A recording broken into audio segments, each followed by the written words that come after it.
stand up. We're going to have Pastor Stoffer come do the invocation and lead us in the pledge of allegiance. It's hard to get by Jonathan if he doesn't want you to. Let's pray. Lord, we do thank you for your many blessings. Thank you, Lord, for this city. What a wonderful city. It's not just Niceville, it is Niceville. And we praise you for how you have impacted the people here, how you seem to help each person to try to live up to, Lord, the standard of being nice to one another. We just pray, Lord, that this meeting itself would be something that would be glorifying to thee. Anybody that has business before the council, Lord, that they would come in a way that is respectful and honoring to thee and to themselves. And Lord, right now, we just ask for your will to be done. We thank you for all you do. In Jesus' name, amen. Amen. I pledge allegiance to the flag of the United States of America and to the republic for which it stands, one nation, under God, indivisible, with liberty and justice for all.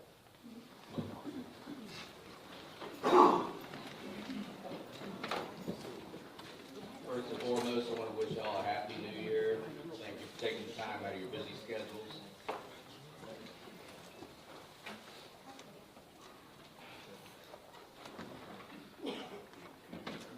Let's start off with the roll call. We'll start out with the Councilman Najumian, Present.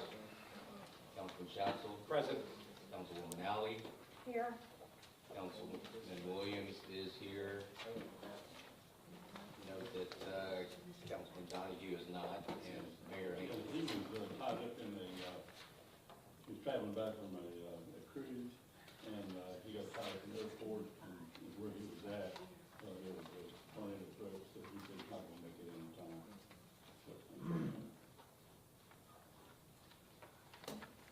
All right. First on the agenda is approval of minutes. Do I hear a motion? Motion to approve. Second. All right. Discussion? Are we approving them collectively, the regular and the planning commission, both of those? Yes, it'll be a regular council meeting on December the 12th, and the planning commission is on January the 2nd. Thanks for the clarification. I still motion to approve both. I still second to approve both. Discussion? Hearing none, no further discussion. All in favor say aye. Aye. All opposed? Motion carries. Next item is youth council update.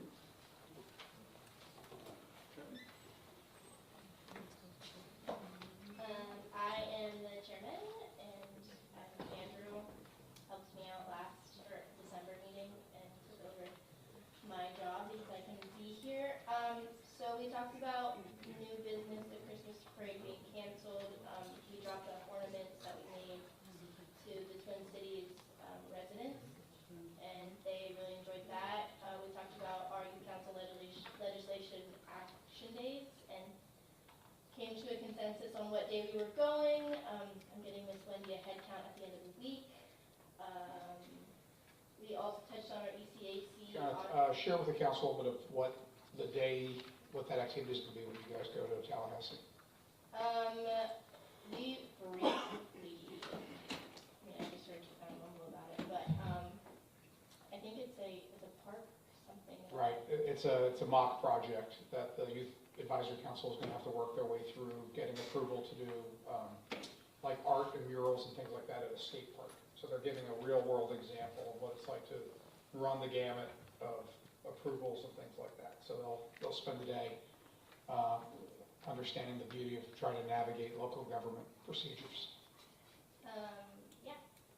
So we're going to attend that on the 31st of January in Tallahassee. Next was the ECAC Autism Run that we've been doing now for 3 years. It's our third or fourth year doing it. It's on April 6th, 2024. So anyone wants to come and support the Autism Center, you should come run. When is the run? April 6th. We are just starting planning for that, and Andrew Conrad is the lead on that project. He's supposed to call Miss Heidi with then we talked about doing either the Eglin Pet Shelter or Paws and helping out with the animals, just do another community service project. That's really hands-on and you have to not just like talk about it, but go and do it. And Kayla is the lead on that one. So we're also planning and setting a date for that. Last, we were gonna do sharing and caring, and we have decided that it's kind of hard to get food donations. So we picked a date, which is sort of flexible, but pretty much set in stone, which is March 15th, and we're gonna go. It's during our spring break, so from 9 to 12, we're gonna go and help out at sharing and caring volunteer. We also decided that we wanted to do a Valentine's dinner for the Twin Cities residents because they really enjoy something like that and they tend to not eat very well. So we're going to make them a very nice dinner. And my parents have graciously, we have sponsors for that already.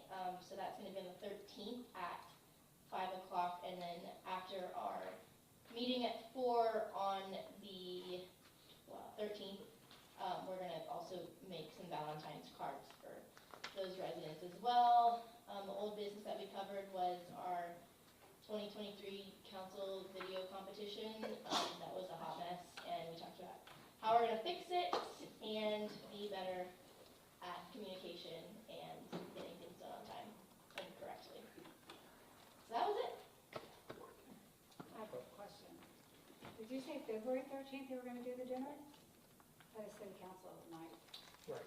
No, okay. Yeah, they have their youth advisory the same night, so they're gonna come here, do their youth advisory council meeting, and then head over to the pavilion, since they've already assembled that night anyway. Okay. And it's the day before Valentine's Day, so they thought it was a good idea. Okay. I was just thinking that if it was a night we could attend, Yeah. that we could show up. It's hard enough to get the kids to, when they can get together, so, but I agree with you. I told them, if I got done, I'd run over there quickly, so. I know. Yeah, that's why. Thanks. Okay. So any other questions? I just want to comment that you guys have a lot for your last, I guess, 5 months until you get to May when the council stands down. So appreciate everything you guys are doing for our community. Thank you. All right, Dan, what's next?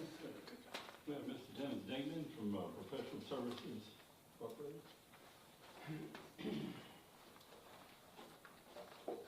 Good evening, Dennis Dingman, Summit Professional Services. Happy New Year. Dennis, can you angle that up Sure. a little bit? Yeah, so that everyone can hear you in the back. Sure, can you hear me now? If you get a little closer. A little closer? There you go. Okay. There we go. Dennis Dingman, Summit Professional Services. Tonight, we'd like to ask you to review and hopefully award bids for the homes that the city is rehabilitating under the CDBG housing program.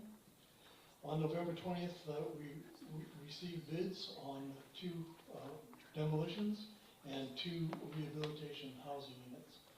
Those folks are Miss Betty Williams at 201 Honeysuckle Way, Alan K. McCormick, 308 Kelly Road, Miss Irene Petit at 731 Crestview Ave, and Miss Lolita Fingal at 210 Palm Boulevard.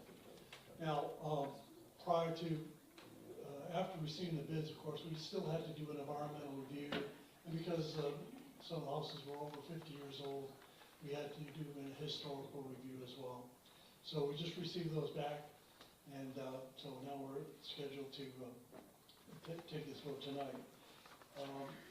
Pending the awards tonight, I'll come back tomorrow morning at 9 or 10 o'clock, and we'll actually have a contract signed. So the contractor who won these bids, and by the way, one contractor won all 4 bids, Mr. Jason Buck, who's a local contractor who's worked under this program, by the way, 4 or 5 times at least, is a really good contractor. He won all the bids. He was a little bit on all of them. And in fact, you can see what the actual bids were on the last page of your packet. We asked 3 contractors to bid, Florida Homes, Jason Buck, and let's see, James Taylor. James Taylor decided not to bid. They were pretty busy with their work. Florida Homes, no bid, just on one, and that's very difficult rehabilitation, and they just felt that they were, since they're coming from Alachua, they felt that it'd be best to be a local person to do that. But unfortunately for them, they were still high, so Mr. Jason Buck actually won all the bids. Any questions? Yeah, thank you, Dennis, for the summary. What are the sizes of the homes that are being built, new built? 1,000 square feet, 2-bedroom, 1-bath. That's a good price. Yeah, that's a really good price in this environment. Can I You say build something? at $180 a square foot. I mean, Can I say something political? yeah, please. It's Bidenomics. So, We're doing this around the state, and the prices have just gone through the roof. It's not online what other people are asking for around the state. so you're saying these are exceptionally low compared to what else is happening? Not exceptionally low, they're comparable to what is going on around the state. Okay. I find them very competitive, given what I see in my private side of what I do.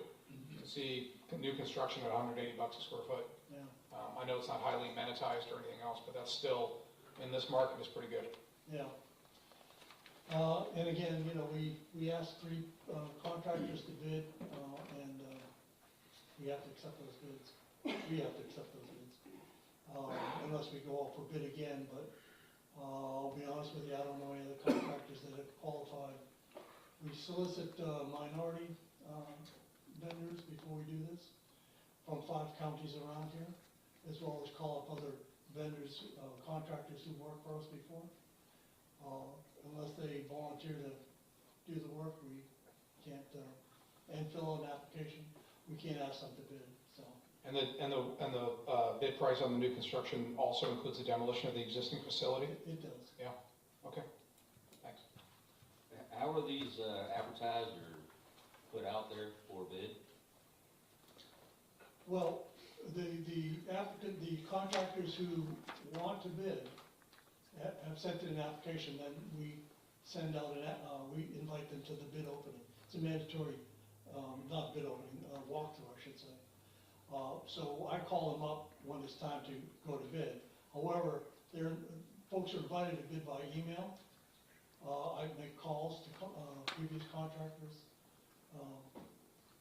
We have an ad in the building department, requesting contractors who would like to participate. So we do it locally, we do it in newspaper, we do it in an email, and we do it by phone calls. And by the way, we have to do that, all that is going to be audited by the state. So procurement is a big issue. And just to confirm, it's Kelly Road and Crestview Avenue that are going to be complete rebuilds. Correct. Thank you. Kelly Road, by the way, is on a really steep slope, so we're gonna have to put a stem wall around that, probably, I would say between 6 and 7 feet high. So it's gonna be inexpensive. I have a question. When it's a completely demo, do they get funds to help stay somewhere else while this is being done? Or do they have to provide that themselves? No, the city has, in your housing assistance plan, the city has authorized up to 500, and by the way, I've given the contractor 4 months from the start of when he starts to time he finishes. The city has allotted up to $500 a month for living expenses. Now, they have to pay for their living expenses and give us a receipt, and then we'll reimburse them up to $500, the city will. Up to $125 a month in storage allowance, and they have to pay that first, and then we reimburse them on that. They get $150 move out allowance and $150 move in allowance, so when it's time to move in and move out. And there might be something else, but I think that primarily covers it. Now, the people that aren't moving out of their homes, the rehabilitation, the ones that we're rehabilitating, they don't get any allowance. It's only the folks that are actually having to move out of the house because we're tearing it down. Just, I'll move to accept. I have just one other quick question. How, the four of these combined looks like just a hair under $600,000. How does that compare to our available budget? It's pretty close, and the issue we have is that both of these rehabilitations are pretty expensive. In fact, we have to replace the plumbing in both of them. We found that out because they opened the walls because of it. From one inspection to the next, there was a leak in the plumbing. So, it's a polyvinyl plumbing, so we have to replace it. So we have put away some money for rehabilitation, but it's a small amount, so it's going to be close. I've asked the contractor to concentrate on the rehabs first, so we understand what's going on, because we're going to have to put things up. One of the homes is a two-story that has exposed floor joists, and you can tell it's rotted through it. If you walk that line to where it's running, the bathroom toilet is sunken down about a foot. So, we're going to have to open up a room ceiling to get to it. So, we need to understand what's happening with those rehabilitations before we go forward. But we put aside some money for change orders if we have to. And when we did the walkthrough, I made sure that the contractors understood, allow for this in your bid. Okay. So the motion's gonna be to move to award the bids as recommended to Jason Buck Construction Services for Mrs. Williams, Mr. and Miss McCormick, Miss Pettit, and Miss Fingal. So moved. Second? Discussion? Hearing none, all in favor say aye. Aye. Aye. All opposed? Motion carries. Thank you. Thanks, Dennis.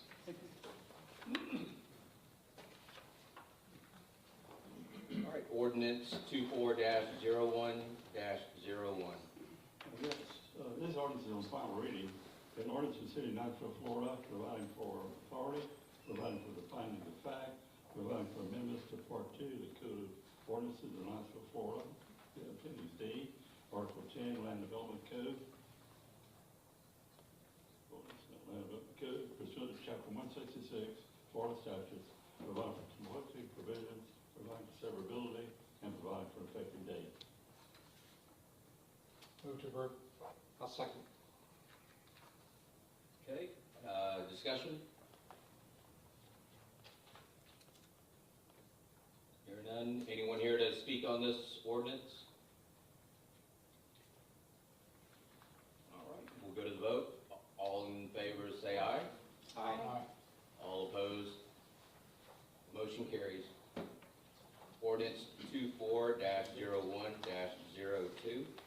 This ordinance in final reading, an ordinance to the city of Knoxville, Florida, amending Part 2, Chapter 13, offenses and creating new sections 13-9 through 13-16 of the city of Knoxville Code of Ordinances, prohibiting threatening, intimidating, harassing behavior, or panhandling, solicitation prohibited, 13-9, loitering and prowling, 13-10, prohibiting overnight camping, extended 13-10-3, theft of utilities, 13-11, use of right-of-way, 13-12, behavior and conduct in parks, 13-13, animal control, 13-13.04, providing for definitions, providing for penalties and enforcement, providing for severability, providing for codification, providing an effective date.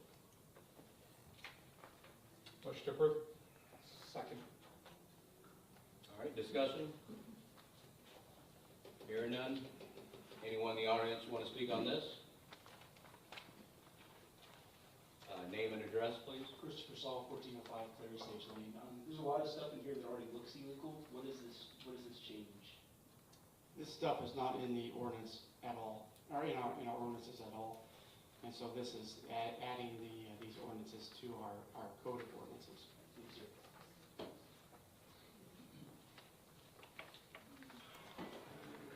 Anyone else want to speak on this? All right, we'll go to the vote. All in favor say aye. Aye. All opposed? Motion carries. Ordinance 24-01-03. This ordinance on final reading, an ordinance of the City of Knoxville, Florida, amending Article 1, Chapter 17, and adding new section 17-3 to the City of Knoxville Code of Ordinances, prohibiting structures that are considered property, providing for definitions, providing for severability, providing for codification, and providing for an effective date. I'll move the motion. I'll move approval. Second. Discussion? Hearing none. Anyone in the audience like to speak on this? Hearing none. Going to the vote. All in favor say aye. Aye. Aye. All those opposed? Motion carries. Ordinance 24-01-04. This ordinance on final reading, an ordinance of the City of Knoxville, Florida, amending Article 1, Section 19-1, strict lighting prohibited and creating new sections 19-18.01 through 19-1803 of the City of Knoxville Code of Ordinances, prohibiting parking in excess of 72 hours, 19-18.01, prohibiting parking in designated fire lanes, 19-18.02, and prohibiting parking in parks and public right-of-ways, 19-18-3. Provide for definitions, provide for severability, provide for codification, and provide for effective date. Do I hear a motion? So moved. I'll second. Discussion? Hearing none. Anyone in the audience would like to speak on this? All right, we'll go to the vote. All in favor say aye. Aye. All those opposed? Motion carries. Ordinance 24-01-05. This ordinance on final reading, an ordinance of the City of Knoxville, Florida, amending Article 1, Chapter 4-4.5 boats, docks, and waterways, and creating new sections 4.5-2 and Section 4.5-5.2. Definitions 4.5-201. Liveaboard vessels prohibited, generally exceptions 4.5.2.02. Use of city boat ramps, docks, facilities, and beaching of vessels 4.5-203, and enforcement 4-5.2.03. Floating structures prohibited 4.5-2.04, derelict vessels 14.5-2.05, and enforcement 4.5-2.06. Providing for definitions, providing for severability, and providing for codification, and providing for an effective date. Do I hear a motion? So moved. I'll second. Discussion? Hearing none. Anyone in the audience would like to speak on this? All right, we'll go to the vote. All in favor say aye. Aye. All opposed? Motion carries. Ordinance 24-01-06. This ordinance on final reading, and ordinance of the City of Knoxville, Florida, to be called the City of Knoxville School Zone Speed Enforcement Ordinance, amending the City of Knoxville Code of Ordinances, provide for purpose, intent, and definitions, establishing a school zone speed enforcement program, and authorizing the use of speed detection systems within the city. Provide for program implementation requirements, provide for designation of school zones, provide for enforcement procedures, provide for collection of evidence for public records, retention of requirements, provide for annual reporting requirements, provide for the remittance of collected fines and costs, provide for severability, provide for resolution of conflicts of laws, provide for qualifications, and providing an effective date. So moved. Motion? Second. All right, discussion? Can we get an update on the time, once this ordinance, this is final reading, so predicated on approval, what's the rollout on this particular element? So it's several months away before these things will be installed and operational. I'm still trying to figure out whether DOT has finalized their rules for installation. And then after that, we still have to do the contract with a vendor. So I'll probably bring that to you before in the February council meeting. And will that be solicited, or is it a sole source award? We haven't solicited in the sense that we put out an RFP or RFQ or anything, but we've had spoken with 2 different vendors already. I can certainly do an RFP. I'm not sure that's required by the statute since we're not procuring anything, it's not a construction, and we're not really paying them. But we do want a certain level of service and reputation. Correct. Correct, and we've engaged 2 different vendors thus far over the last several months, and I think I have one in mind that I'm going to offer to the council. Okay. But like I said, we still need to figure out whether or not DOT has finalized their installation rules. And for those maybe attending council for the first time, since we're on our second reading, this proposal would focus exclusively here on the triangle, on Parton, Palm, and John Sims. And Edge as well, out on 85. And Edge as well. Oh, that's right. So it's 85 at Edge, 20 in front of the high school, and on Parton, here by Ruckel, and then on Palm, behind Ruckel. Okay. Are the 4 locations where these systems would be installed initially. Okay, thanks for the clarification. Yes, sir. Any further discussion? Not from me. Any questions from the audience? All right, we'll go to the vote. All in favor say aye. Aye. All opposed? Motion carries. Ordinance 24-01-07. This ordinance on first and final reading, an ordinance for the rezoning of certain properties in the city of Knoxville, Florida, providing for same and effective date. Malcolm Spears, 805 Cedar Avenue South, requests his property be rezoned from R1A to R1B with FLU of MDR, medium density residential. Motion, is there a motion? So moved. Second. Discussion? Hearing none, anyone in the audience would like to speak on this?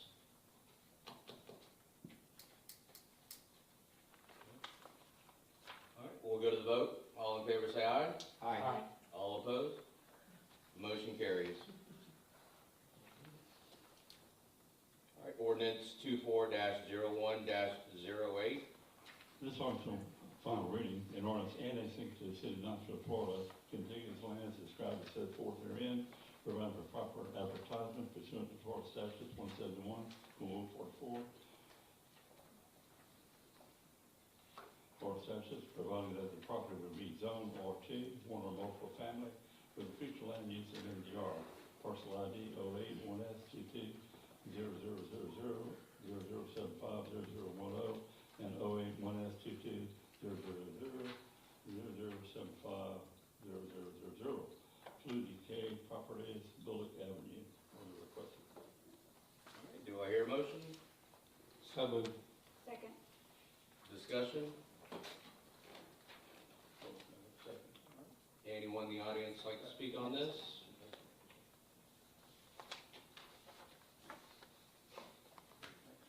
All right, we'll go to the vote. All in favor say aye. Aye. Aye. All opposed? Motion carries. Resolution 24-01-01. A resolution of the City of Knoxville, Florida, establishing rates for the collection of residential and commercial garbage and recycling, providing for a rate of just increase and providing for effective date. You probably have the complete resolution in your packet. I can cover it briefly if you like. Waste Management in our franchise, they're entitled to a CPI for residential and commercial, and it's normally covered under CPI, WST, water, sewer, trash. Basically, the rate increase in CPI is 5.34%. On residential garbage, garbage cart collection is $7.09, that's a 36 cents increase per customer. Garbage cart collection senior rate is $6.04, that's a 32 cents increase. Recycling cart collection, $5.21, $5.21 for a 26 cents increase. Recycling cart collection for senior rate is $4.43, which is a 21 cents increase. Extra garbage cart or recycled cart, $6.52, that's 33-cent increase. A group of less, 3 co-located commercial administrative type establishments that share a dumpster, utilizing a single 4-yard dumpster twice a week, $40.61. Basically, on commercial, and the rates vary because they're charged based on size and frequency of pickup, so they're all different. So, Mr. Doug Rayner is here tonight. If you have any questions for Waste Management, they do a great job for us, and they provide great service, and it's whatever we do with them. But this is in our franchise, and they're allowed that increase. Of course, council has approved it. Move to approve. Second. All right, discussion? Anyone in the audience would like to speak on this? Doug? Council members, Doug Rayner, Waste Management, thanks for having us, or having me here tonight, and thank you for hearing this. We just appreciate your partnership and doing business here. Just one note, the Bureau of Labor Statistics puts this number together. We don't create that, just for the public's knowledge, and we do see that trending downward over the next 12 months. I wouldn't hate to get someone's hopes up and think that it's going to stay that way, but that's what it looks like. So 5.34% is actually down a little bit again over the last 6 months, and we see that continue to go down. So hopefully next year we'll get on down. 0 is the number we'd like to hit. So again, thank you for your business and being a partner with us.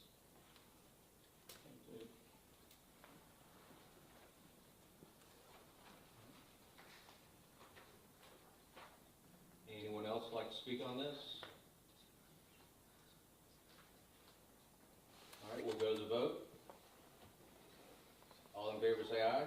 Aye. All opposed? Motion carries. All right, resolution 24-01-02.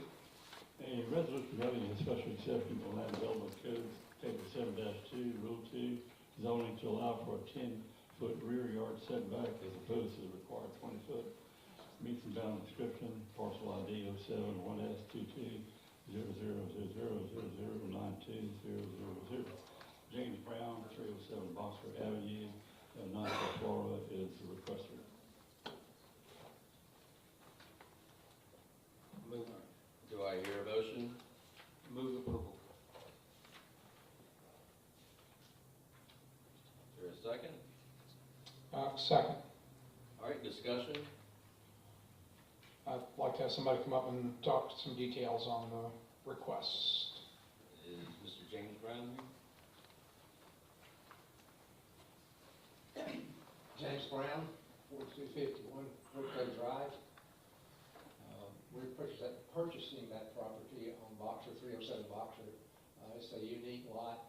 It's got a very narrow frontage on it. The T-shape, right? Yeah, it actually goes in and then squares out and goes back. Okay. It backs up to the parking lot of the restaurant there. It's a very large parking lot. And that's what we're seeking a variance on, because we're kind of limited in what we can do in that width there. We've got plenty to access in off of Boxer, but once we get back to that point, we plan on putting 2 townhouses on there. And we could use that extra footage in the depth of it. The width's fine, but the depth is the problem. So comment I'm reading from, in our package here, says the parcel does not have the square footage to be split into 2 lots. That's correct. So you're going to keep it as a single lot, but put a duplex unit on it. Yes, sir. using the T part of it, the wide part of the lot to do adjacent units. That's correct. It would actually, it would be split down the middle, but it wouldn't be too far, we can't do two lots, it's not big enough. Right. Brought that to our attention after the first meeting, so we changed that and we just said we'll do a 0 lot line. Between, okay, all right, I understand that, Tom. Okay, thank you. I have a question about how will you access to the duplex?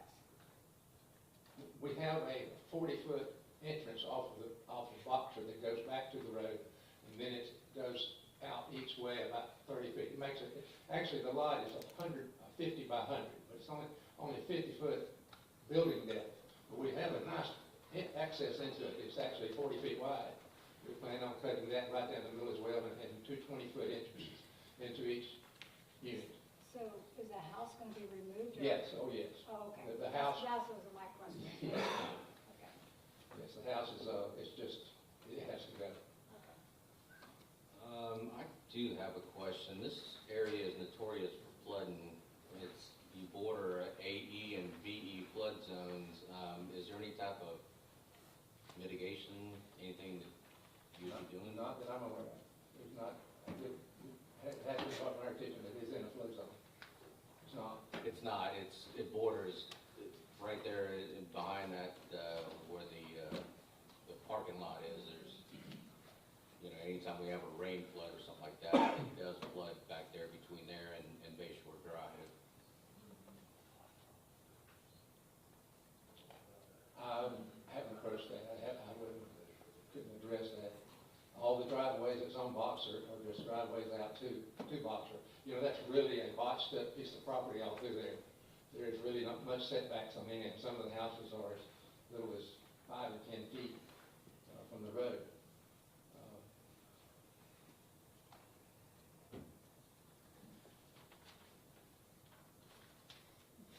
Any other questions? No. Would anyone else like to speak on this?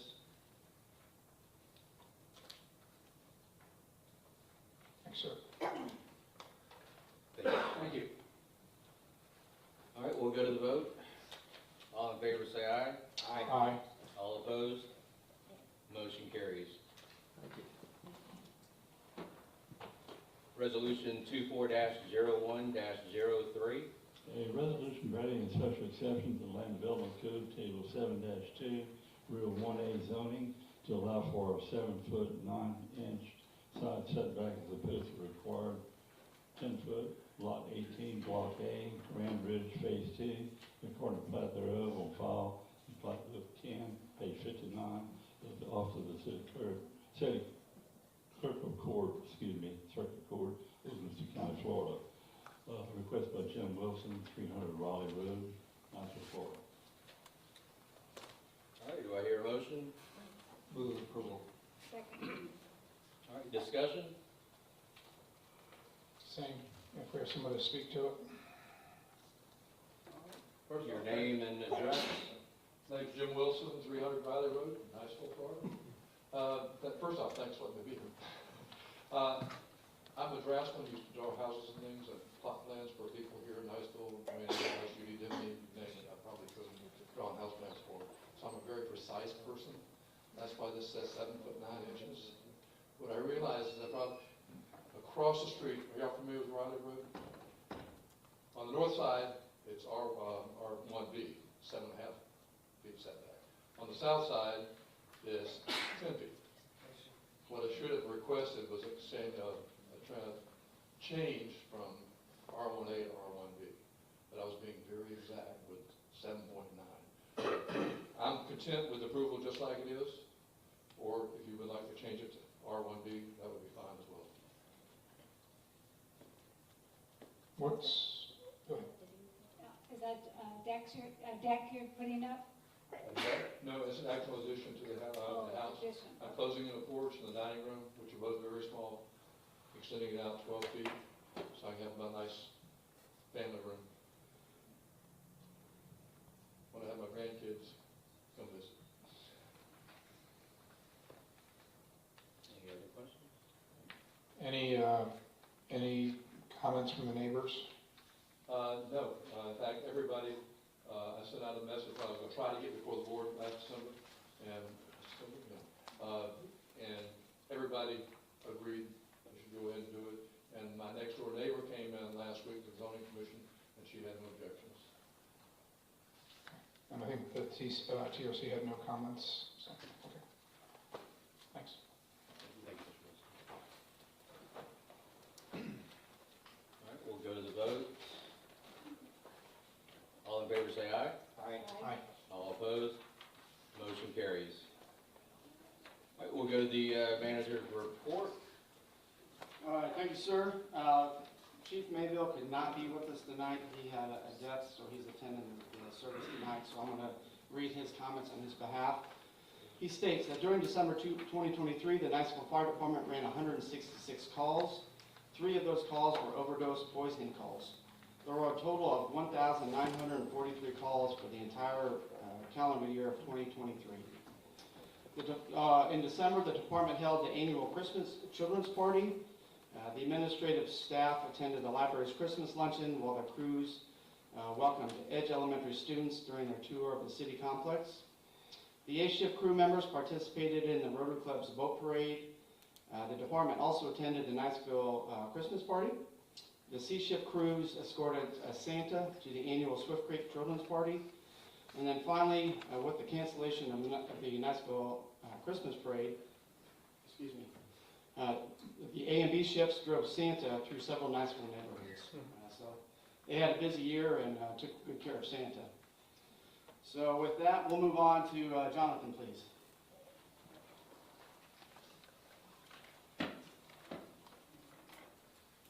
Good evening, Mayor Pro Tem, Council, Mr. Dyke. Water sewer, the supplies are in for lift station 56. We actually had that scheduled for this morning.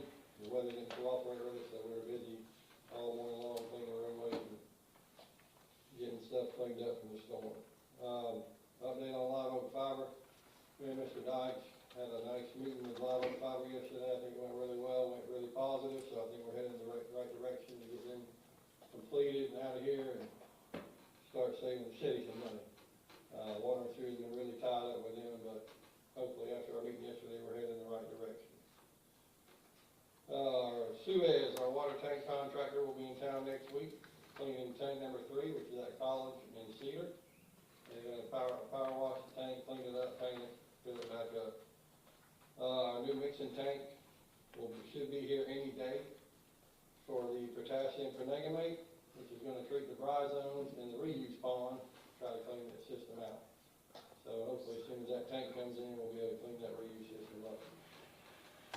Had 32 water calls, 25 sewer calls, made 6 water taps, had 4 sewer taps, 250 line spots, changed out 162 meters, and completed 426 service orders. We have a stormwater issue at Valparaiso and St. Andrews. We line spotted today, hopefully wait on the 811 ticket to come in and be able to start that project. The area around Meigs Park, 1st Street, 2nd Street, 3rd Street, 4th Street, Park Avenue, Deer Street, and Back Street is complete. Emerald Grove striping will be in town Monday to put striping on the road, and that will be complete. They go look really nice for the new fields we have going in around that area. This morning's storm, went a heck of a lot better than we expected. We had 4 trees down in the roadways. We all pitched in, thanks to Ken and his crew, and Ernie and his crews, and we got the job done. So we only had 4 trees in the roadways, went pretty smooth. Nothing major. Streets department will be asphalting around the city starting Monday, trying to get things caught back up. We also are replacing speed bumps around town that's been taken out due to various paving projects we've had done. So we'll be reinstalling our speed bumps. The mullet site's complete. The street department did a good job cleaning that area up, tearing out the trailers and getting that site cleaned up. It looks really good. We're still working with our engineers on the design of Hart Street.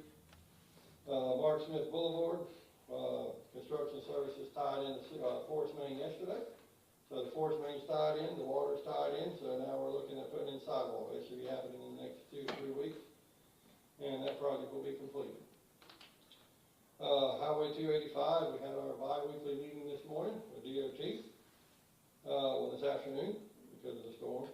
We're still looking at, or they're still looking at February the 7th on a completion date, but unfortunately, if it's not above 40 degrees, the plant won't run, so I think we got some highs, not even hitting 40 next week, so that's probably gonna put a little damper on that, but she's still hoping February 7th, but I don't think we're gonna get there because of the cold weather next week.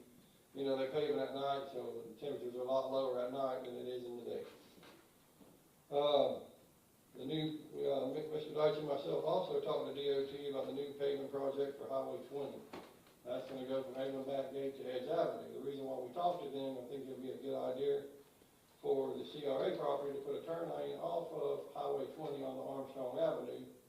They talked real positive with it. I think it was a real positive meeting, so me and Mr. Deitch will be meeting with DOT about that. Makes Park, we're still looking at putting retaining wall around Makes Park. The walkable and ice fill signs, all the signs are here except for the banner sign that's gonna go across from the complex here on Parton Drive. I told Greg Pope from Accent Signs, we'll start working together to try to get the 811 dig ticket in and start setting his mounts for all the signposts. So basically, you gotta have all utilities located on the right of way for he can dig and put the foundation in for the post. Our parks team did another great job on the Christmas lights around City Hall. I want to commend them. And Mr. Jim Bowman, can you come up, please?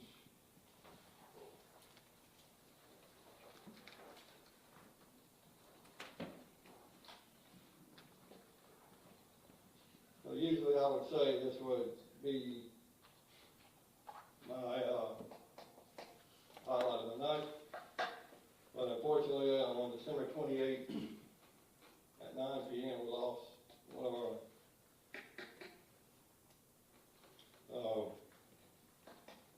Joey Carley, who worked for Jim for 17 years in the recreation department, passed away. So kind of hits home with one of our own. And see if I can get through this. Joey started with the city and the Parks Department on December the 2nd of 2005. After about 3 years there, he decided to upgrade to the Recreation Department where he would stay until his passing. I could always count on Joey to come into work even on days off to get fields prepared for tournaments or other events that we might have. Joey was a dependable and hard worker. Born and raised in Niceville, he enjoyed hunting and fishing, spending time with his wife Sharon and her 2 sons, Will and Sam. He was really proud of those boys, but sadly he lost his wife just a few months ago to cancer. He tried his best to hold it together for his children and make the best out of everything. Very trying time for his family. Joey also had a great sense of humor. You never knew what he was going to come up with next. It was called Joeyism. We would be scratching our heads sometimes trying to figure out what he was talking about, but he knew. We all not only lost a co-worker, but also lost a friend who we greatly missed him. And I've asked Pastor Stopper to just say a quick prayer for him. How old are the kids? 21 and 15. What's A 15-year-old, 15? 21-year-old actually just graduated from Central Florida, is really doing great for himself. And he took his little brother back to raise with. That's what he's done, okay. And what can we do? I don't think there's not much. We're working with Danielle on some things and getting them straightened out, so I think they're heading in the right direction. All right, well, if you come up, they can let us know.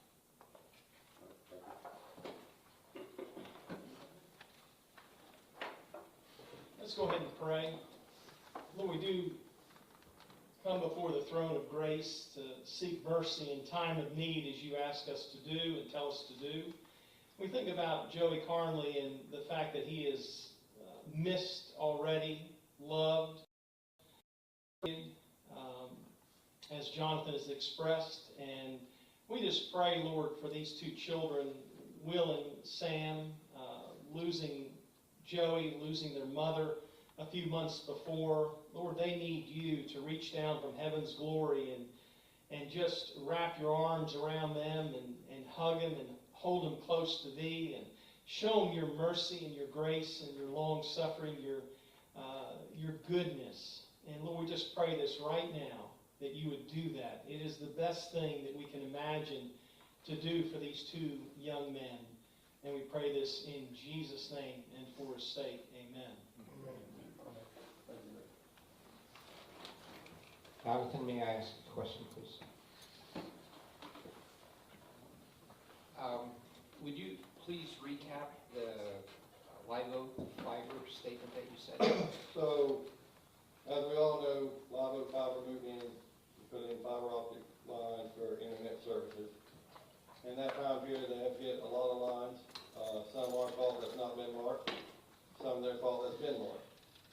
It's costing the city a lot of money in overtime, and, you know, pretty much enough is enough. Me and Mr. Dykes called a meeting with their head officials, their team, and I think we got to the bottom of it. We're all gonna try to work together to save the city time, money, save them from a lot of strikes, and, keep moving forward, hopefully get them out of town.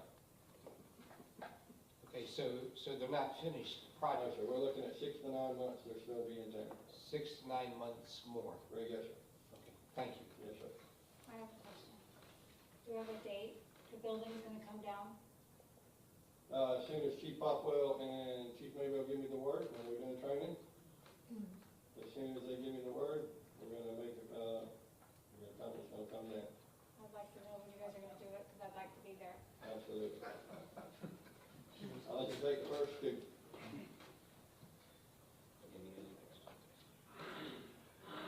Thank you, Jonathan. Thank you. All right, and Chief Popwell, please.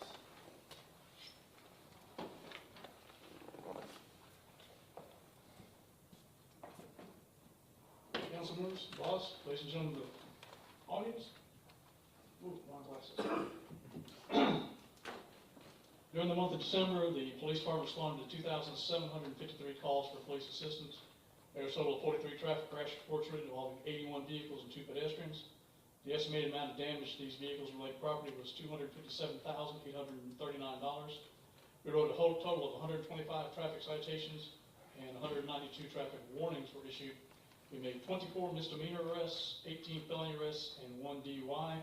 The DUI was at John Sims and Rocky Bayou involving a crash, and he didn't want to tell us where he was drinking at. Also in the month of December, we'll go with the last one first. 2023 was a very good year for us. City Council was very good to us for our budget. New bosses, good to us for our budget. We escorted the Nashville High School band to the Rose Bowl. Guys had a lot of fun. One of them said he does never want to go back to LA again, but he enjoyed the first trip. He may not have a choice next year. We completed the new FDLE Firearms Instructor course. We got our new firearms in. I was going to say the Christmas parade went very well. We loved that one. There was sworn one new officer. His name is Jimani. As close as we can get. We had the single officer response to active shooter training. We had coconut with a cop, and that was great. And we had the first aircraft mishap in several years on Christmas Day. And I want to thank the fire department and the city manager for his outstanding support during that trying, difficult situation. And yes, we got accomplished everything he wished accomplished. Chief, where was the aircraft mishap? Russell Airport. He had a landing gear malfunction and came in with gear up, slid it in. He has a new call sign, by the way. Slider. Sweetheart. Thank you. I have a question. Yes, ma'am. Do you know whether or not the 3 overdoses, if they survived or not? That would be the fire department. We didn't have any deaths. We had used Narcan today on one, and he survived. Thank you. So it was a busy day. You had a airplane crash, you had a crash on Midway Bridge, and then you had a big explosion over there in Valpy. Yeah, it was Nothing but a thing, sir. Yeah, absolutely. Thank you, Chief. Appreciate it. Happy New Year, everybody. Happy New Year. Happy New Year. And sir, that's all for the department reports. All right, Dan, other business? I got one for you, man. So I got one, I would ask the council for a motion on the interlocal agreement between Okaloosa County and the city of Niceville. I sent that to you earlier this week, and regarding, it's just the agreement of who's doing what for the Mex Park rehabilitation. And so if you have any questions, I'd be happy to answer them. Otherwise, I would respectfully request a motion to approve that. Do I hear a motion? I'll make the motion that the city manager has approval for the Meigs Park City, County of Okaloosa agreement. I'll second it, and then I have a question. All right, discussion? Was the discrepancy cleared up in the new one that you sent over to us? Because I didn't have a chance to read it, because you had pointed out that there was a, like, 1.25 in one spot and 1.5 in the other spot. Was that? It was cleared up, ma'am. Yes, ma'am. So we cleared up the dollar discrepancies, and I think it was in section 8, paragraphs B and C. Craig Coffey and I from the county added some language in there regarding fees. We don't ever intend to charge fees for the park, but we just added that language in there for a mutual understanding.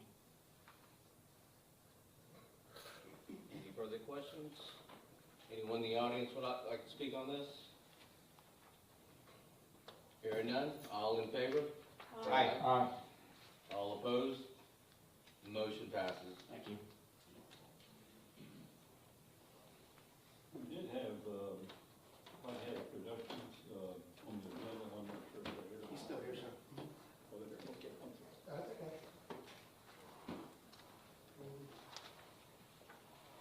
Name and address, please. Mark Wagner, 12 Country Club Drive East, Destin. Good evening, council. Matt couldn't be with us tonight because he's working on that Super Bowl party, so he's out of town. Just going over a couple of things. We've teamed up with Rebecca Franklin. She is with Lux Property Specialists, and she's working with some private owners. That's going to let us park on some properties. They're in the works of that now. Lee Lewis has got forth, I guess they're close friends with him, from what Matt was telling me, that they've agreed 4 different private parking lots they were going to let us use. I think Matt's going to email that over to you. But when I got here tonight, I got some kind of deflating news from the city manager. I guess he will explain what's going on, and I guess we'll have to go from there if there's even going to be a mullet festival. So I spoke with the members of the real property office on Egland, and because the lease process is moving along, but when I asked her when she anticipates us getting a lease, or does she anticipate it getting a lease by October, she said no. Because no. So we're still we made it through the McKinley Act process, but now we're heading towards the survey, heading towards the GSA appraisal. The GSA appraisal will take 90 to 120 days minimum. I don't know how long the survey is going to take, but she was not optimistic that we would have a lease done by October, which is problematic. There's currently still a license for the Mullet Festival portion of the property, which is how the Mullet Festival happened in the latter years. There was a license for which granted a 1-month for-profit event, so the Mullet Festival could occur again in the latter years. However, that was under the old license. The current license says we cannot use the Mullet Festival property for revenue-generating events. So I asked her, I told her that these gentlemen have a 501c3, and if that organization puts on the event and it doesn't generate a profit, would that be illegal? Because she's in the real property section and not in the legal office, that's outside her lane, and so we're going to kick that. She's going to kick that question to the attorneys this week, and hopefully we can get a decision back one way or the other. But I have seen the current license. Current license says that for-profit events are not allowed on the Mullet Festival grounds. But because I got a 501c3, I'm going to make the argument that they ain't going to make any profit on this event, and so hopefully that will win the day. And of course, that used to be my legal office. So I might be able to sway the opinions, and I'm hoping to have a more optimistic answer for these gentlemen before the end of the week. We also spoke with Bernard Johnson after I got this message, and he's one of our consultants. He said he would also look into it to see what he could do and go from there. And we told him to speak with the city manager, maybe figure something out. It's kind of deflating, but we've already started putting some money in this. We're really excited to bring this to the community. We're hopefully working with Bailey Zimmerman, big country artist who's won some awards. He's on board. We just got to get this through, so I don't want to take up too much more of your time, but Happy New Year to you. And I guess we'll come back next month, or we'll keep coming back as long as it takes. Mark? Yes, sir. Question for you, please. Yes, sir. In the read-ahead that we got, it said that you were going to meet with the Northwest Florida State College on parking, and do you have an update on that? I'm glad you brought that up. My apologies, Council. Matt did speak with the campus police.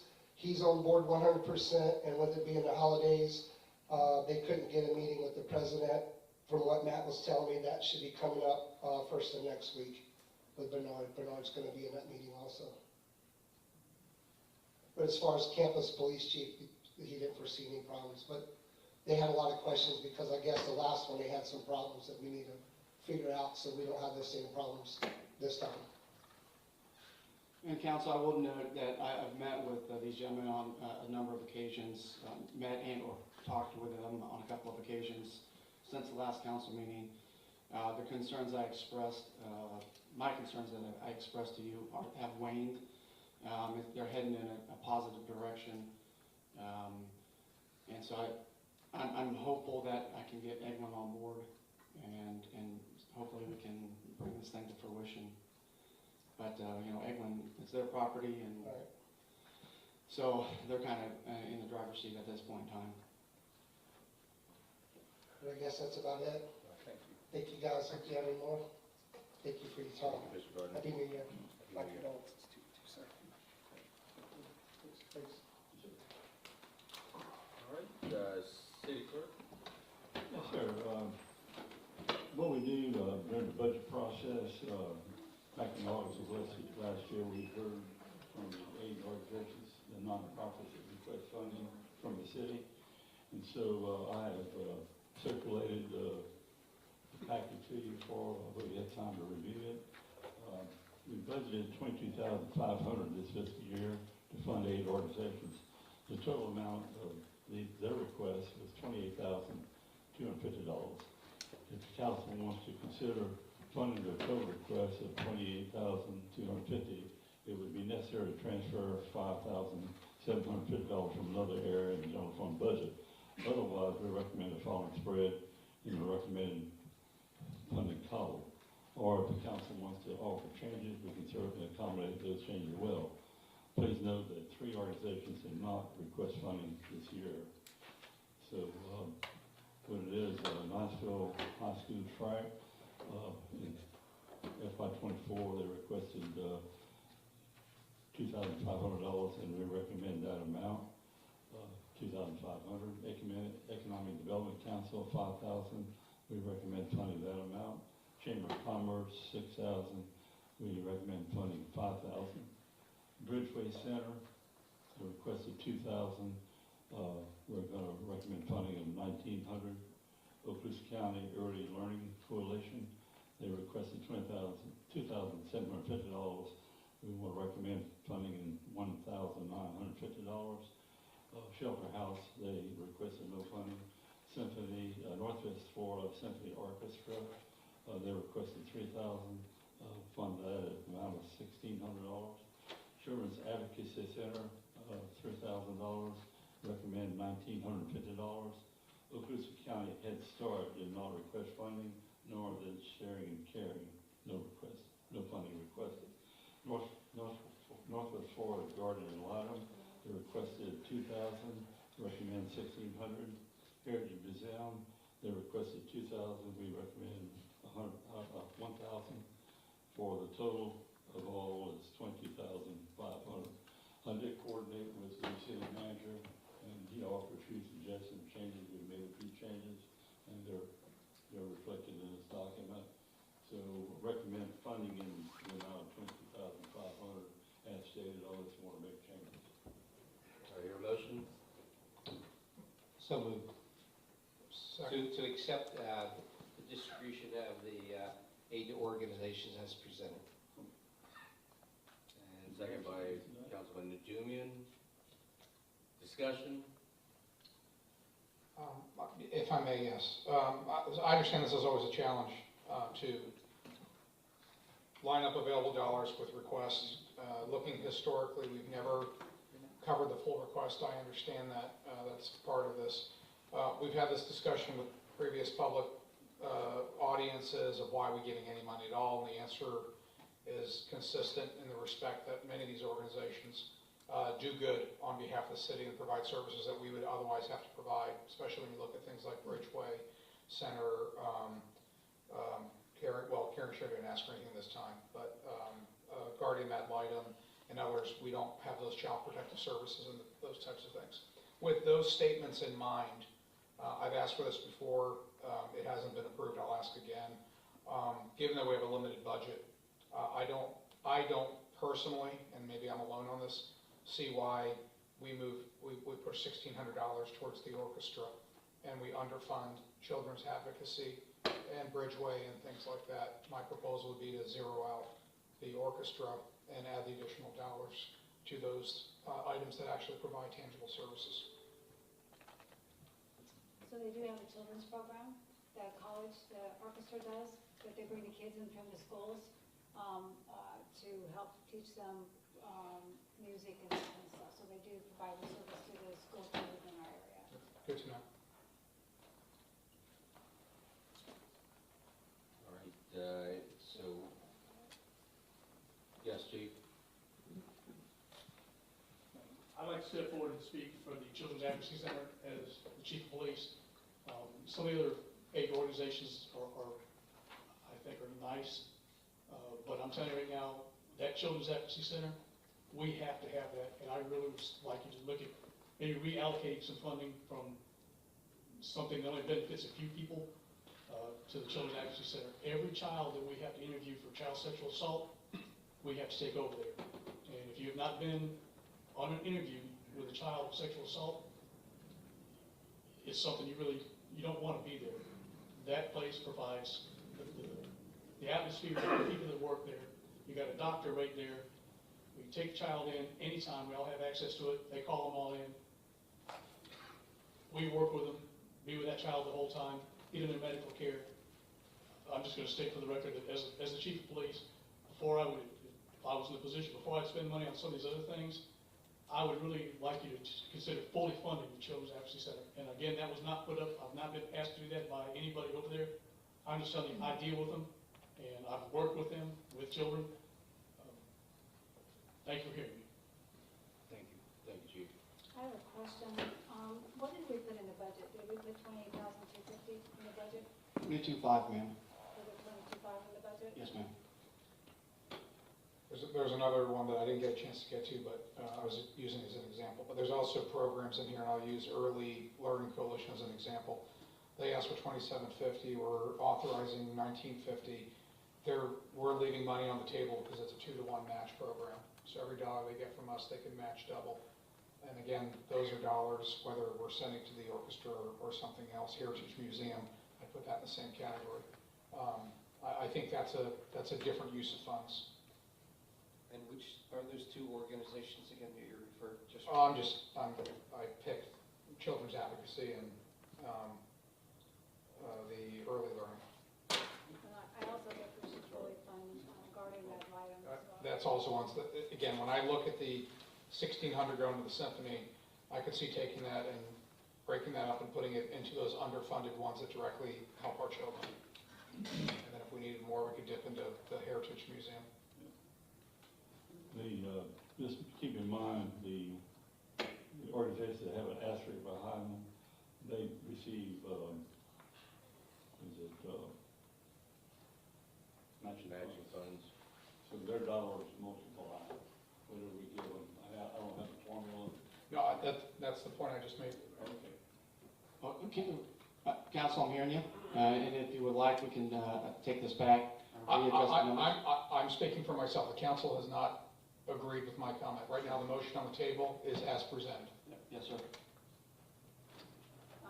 I would like to leave the $1,600 into the center because of what they do for the children in our area, and then somehow try to fully fund early learning, Children's Advocacy Center, and Adlai, what they asked for. I don't think we're off that much money. Okay, so I made the motion, so Would you like to amend it? I will amend my motion that this funding matrix as presented to us today, that we postpone a vote on it, and the city manager and city clerk re-present it to us next month. I withdraw my second. Or you amended it? Oh, you had the second. I didn't have a second. I thought I had the second. Yes, you had. Yeah. So did you amend it or you withdrew your? I amended my motion to say that the matrix as was presented tonight to us by the city manager and city clerk be withdrawn and taken back and reworked and presented to us next month with revised numbers. Yes, sir. Second the motion. All right. All in favor, say aye. Aye. All opposed? Motion carries. It looks like that it's about $2,250.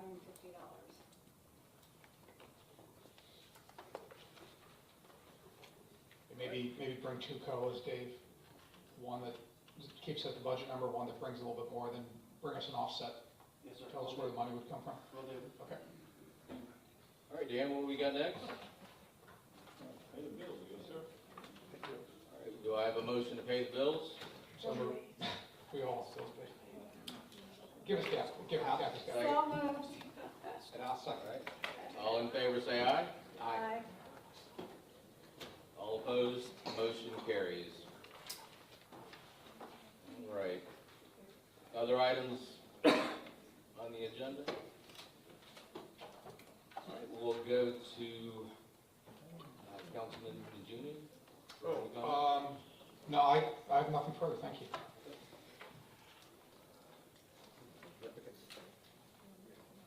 Not too many people know this, but we have a 6-month anniversary in the audience tonight, or at least here in the room, and it's our city manager, David Deitz. So congratulations on making 6 months. Thank you. Almost up to 6 months. Are you on probation now? No, sir, I got 6 months to go. Oh, 6 more months, all right. That'll keep you clean. All right. That's all I have, thank you.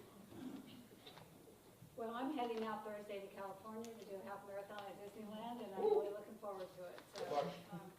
let's go 2024. Here we come. You're speed walking, right? Yeah, Yeah, great. Way to go. Bring home some medal. I will. Okay. Well, after it's finished to get it. So. No. You made it sound 13.1 miles, sometimes that .1 is the Yeah. killer. I'll save my comments for at the end after the public comments. Is there anyone in the audience that'd like to speak? All right. I do have, there'll be a 3-minute, just say your name and address, please, at the mic, and I will start the timer. Christopher Saul again, 1405 Clary Stage Lane. When it comes to the donations, I think that you guys make great points about all the services that we need funding from the city. I would just ask that you consider monies for both the Heritage Museum and for the orchestra as vital pieces of our culture here. I find those to be very important in my family's life. I know that's just one person speaking, but I find them to be incredibly important for the cultural aspects of my children's lives, bringing them to the Heritage Museum, taking them to the symphony. I think it's an important piece of growing up and an important piece of being an adult. So I would ask that as you consider these changes, that you consider those pieces, those important cultural pieces that they bring to the table. Thanks. Thank you.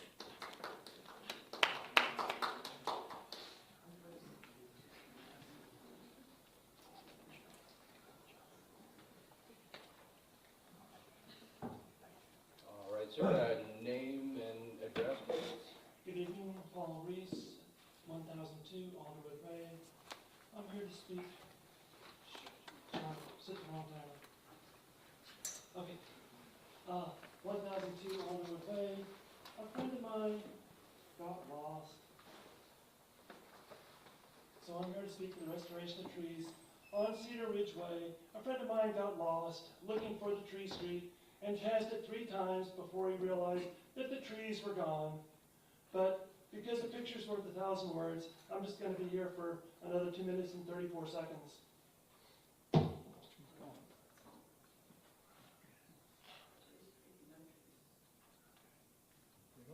Boo.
Thank you so much for indulging me with 3 minutes. See you all next month. Thank you for the pictures. Anyone else in the audience would like to speak? Name and address, please.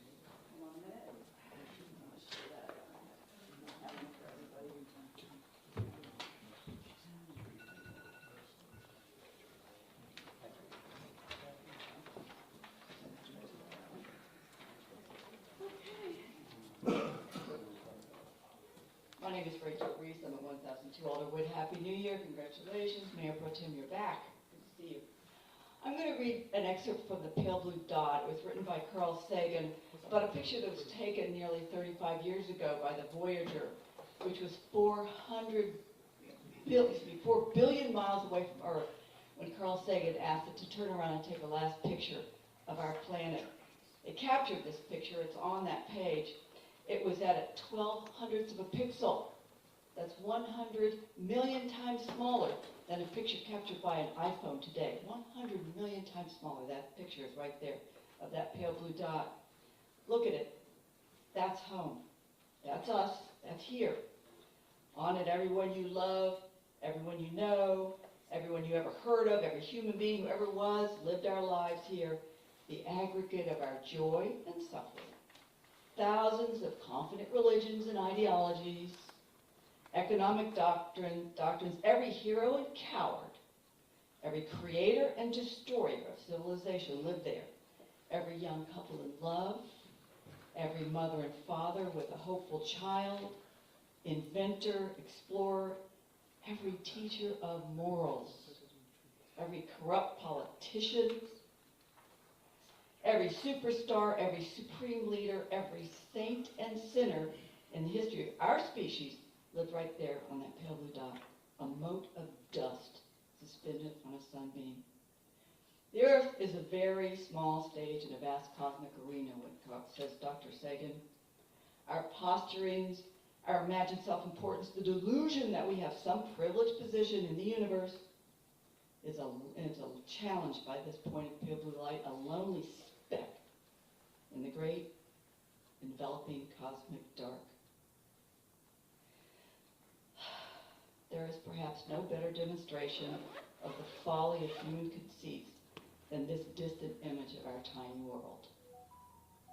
To him, it underscored our responsibility to deal more kindly with one another and to preserve and cherish that pale blue dot, the only home we've ever known.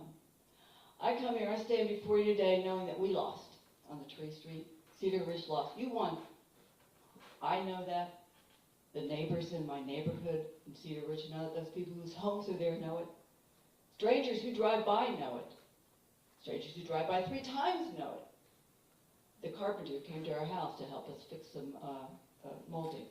He knew it when he came and said, "Oh, yeah, I thought something was different, and they ain't going to fix nothing at City Hall." His words. We know we lost. You won. We lost. You won. But at what price?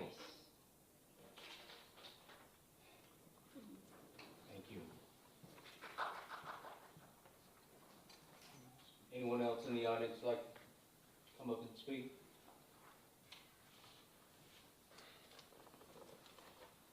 Pastor Stoffer?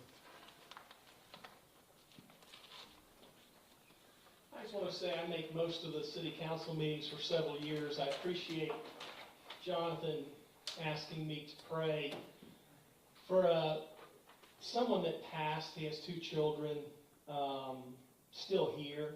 His wife passed away right before that. And, you know, that was moving to me for him to do that. But really what I want to do is talk about what we have here in Niceville. I'm in Fort Walton. I've got to go to the city council with the board that I'm with right before I come here, One Hopeful Place. And there is so much fighting in the city council, bickering and negativity and really even hatred. And what I want to say is what I've seen over several years of coming here, we don't have that here. We have a city council that works together. I look at tonight and I watched every single decision made. And I'm proud of this city. I'm proud of how you represent the city and how the city really feels about you and how you feel about us. I appreciate you, and I want you to know that. I want you to know that it makes a difference in my life to leave a board meeting early with Ted at the Chamber of Commerce, and he said, "Hey, you got to go, you got to go." And I left that board meeting early, coming in from Tallahassee, 2 days there, to make this city council meeting because you asked me to open in prayer, because Jonathan asked me to pray. This is a city we can be proud of. It is a city council, mayor pro tem, mayor, city manager. You don't all make the right decisions all the time, but I'm proud to say I am a citizen of Niceville. Thank you.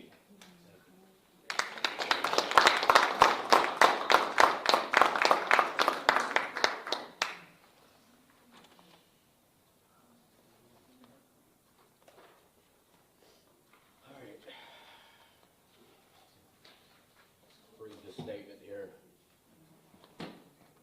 To mayor, city council members, city manager, and city staff, I hereby tender my resignation for the esteemed position of councilman at the city of Niceville, effective immediately, January 9th, 2024. Regrettably, due to personal circumstances, which I don't want to go into, I'm compelled to relinquish my responsibilities as a councilman. It's been a privilege to serve the city of Niceville and the citizens in the capacity and uphold the principles of the civic duty and governance. This experience has garnered during my tenure has been invaluable, fostering enhanced appreciation for the complexities of municipal administration and the needs of our community. And I want to extend my sincerest gratitude to the city council, city staff, constituents of Niceville for their unwavering support and collaboration throughout my time here on city council. I've got a profound respect and admiration that I want to acknowledge the dedication exhibited by all stakeholders in advancing the welfare and prosperity of our city. I express my profound appreciation for, I've ran out of time myself. You don't have 3 minutes.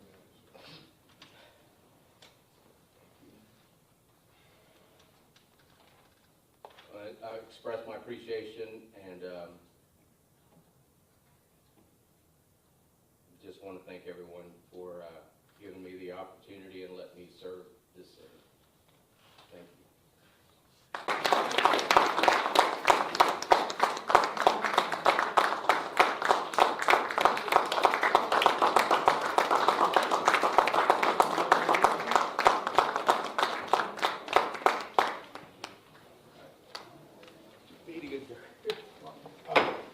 I was gonna ask before we adjourn, this point of order, what do we do in this circumstance of the resignation of a city councilman?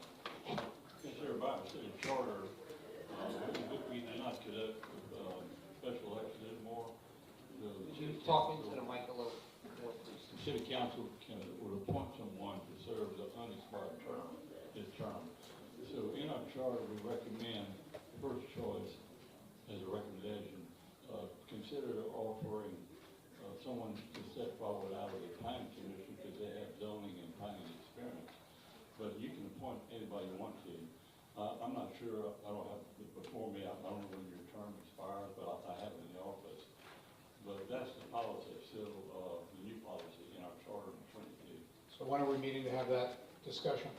Or are we do a special meeting, or? Sir, we certainly can do that. Let me get with Dan, and I'll come to the council with a proposal on the way ahead.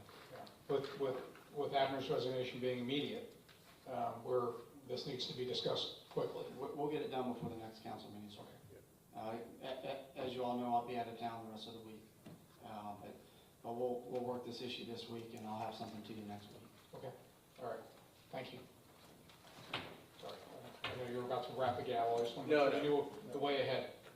I believe we have an alternate mayor pro temp, do we not?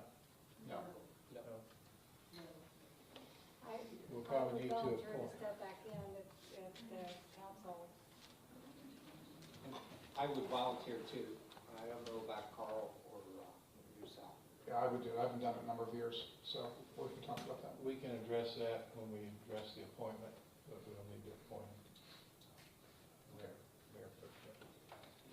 I'll provide some COAs to you next week.